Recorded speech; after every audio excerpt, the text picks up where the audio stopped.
How to replace the display panel. Before you begin, remove the base enclosure, wireless LAN module, display panel assembly, and display bezel. Removal.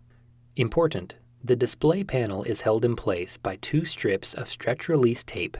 Each tape strip has a plastic pull tab attached to one end. One at a time, grasp the pull tab of each strip of tape and carefully wrap it around the end of a cylindrical tool, such as a screwdriver. Slowly twist the tool to release the tape. Continue twisting until the entire strip has been removed. Important: if the stretch release tape strips are pulled too quickly or at an extreme angle, they will break before releasing the display panel. Note: the removed stretch release tape is not reusable. Lift the display panel off of the display enclosure and turn it over to gain access to the display panel cable connector. Peel back the retention tape and disconnect the display panel cable from the connector on the display panel. Remove the display panel.